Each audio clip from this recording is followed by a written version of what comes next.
Hello. So, mga anta. Salad. Macaroni salad. So, naara ko i-share na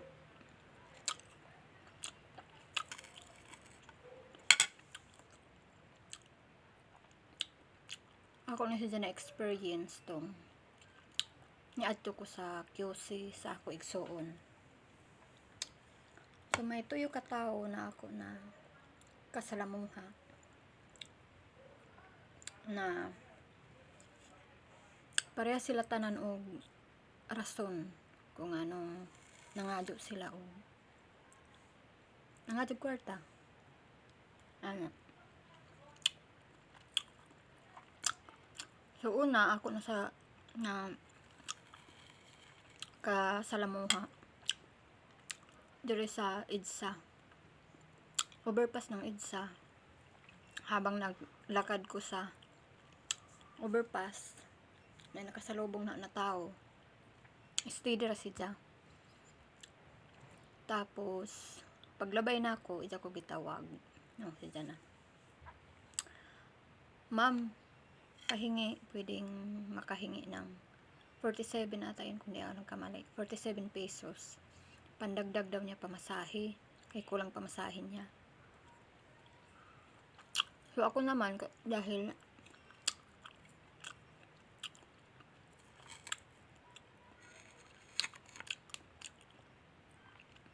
ang pera ko ay tamang-tama lang, kasya lang sa akin, so kumbaga walang extra na ipamigay. So tuloy-tuloy lakad ko, di ko binigyan. Ayan, ato dahil yung language natin na yun, halo-halo, Bisaya at Tagalog. So ayan, di ko binigyan, diretso ako lakad.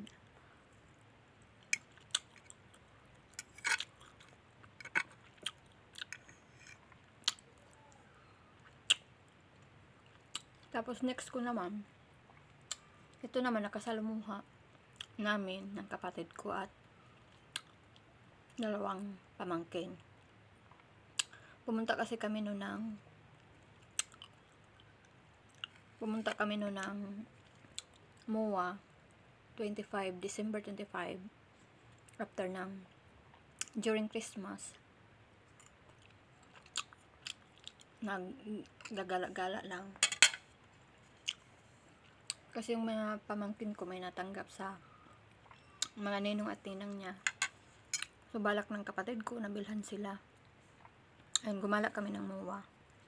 Tapos pag uwi namin,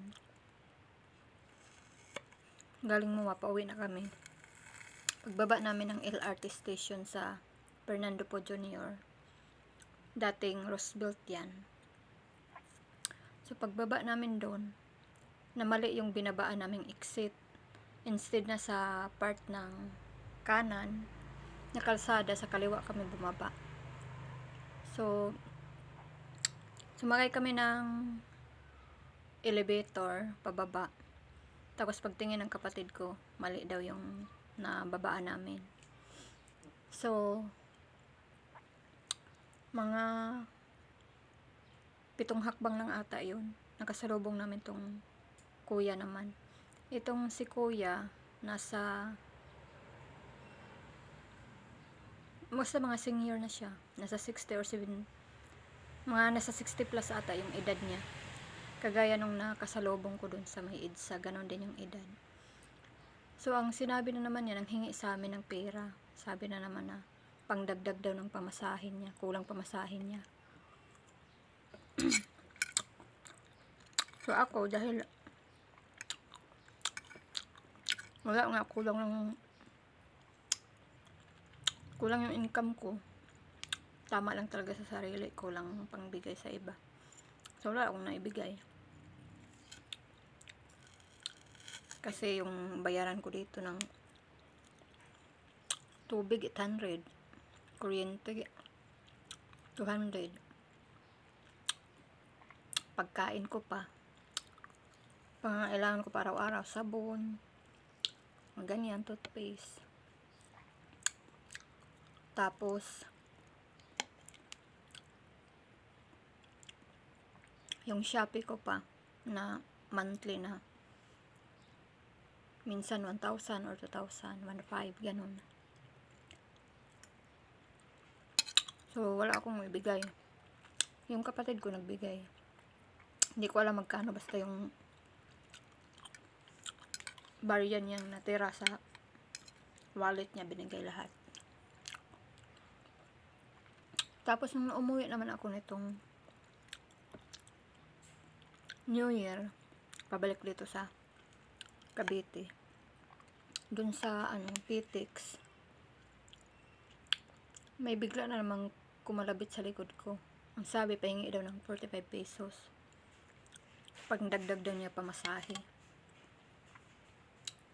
So naisip ko, doon ko na-realize, ba't kayong tatlong tao yun, pare-pareha yung pare-pareha yung rason nila manghingi. Hindi kaya grupo yun sila, nagkalat lang. Doon namang kumalabit sa akin sa PTX. Ano naman yun, di pa siya senior, nasa 40 plus pa ata yung edad. Tapos malusog yung pangangatawan, so pwede pa talaga magtrabaho.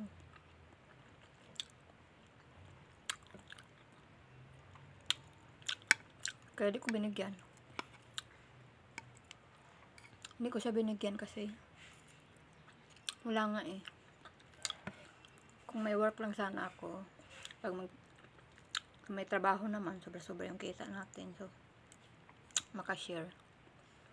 Hindi ko pa talaga,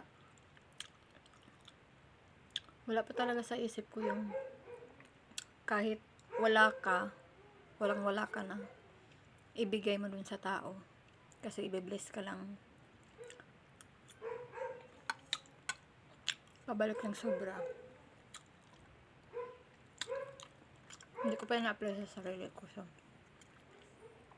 hindi ko binigyan kasi ako naman mawalan. Ngayon, yun nga, na-realize ko, ba't kaya ganun? Halos tatlo sila, pare-pareho yung rason. Well, hindi natin alam kung ano man yung, kumbaga yun yung paraan nila ng maghanap buhay, at least hindi sila nagnakaw, nang hingi. Pero sana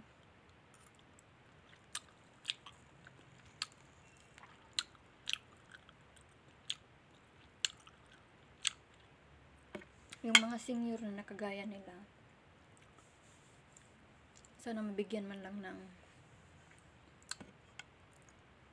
pansin ng ating government na yun na sila pakalit-kalit sa kalsada ba nang hihingi. Do may naman ngayon, may programa ang government para sa mga senior, binibigyan sila ng monthly, hindi ko 1,000 ata a month, pero hindi ko alam kung lahat ba nabibigyan. Pero yung 1,000 monthly, parang kulang na kulang pa din sa kanila. So sana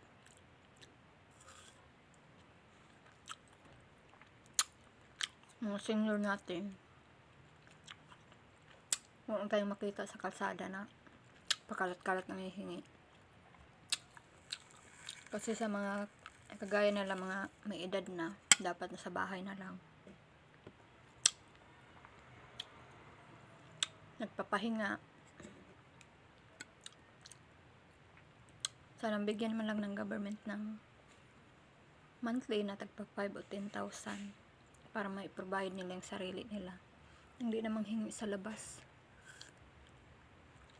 Nakakaawa kapag mga matanda na, may mga anak man sila, pero ngayon nga, hindi lahat ng anak ay nag-iisip na tumulong sa magulang.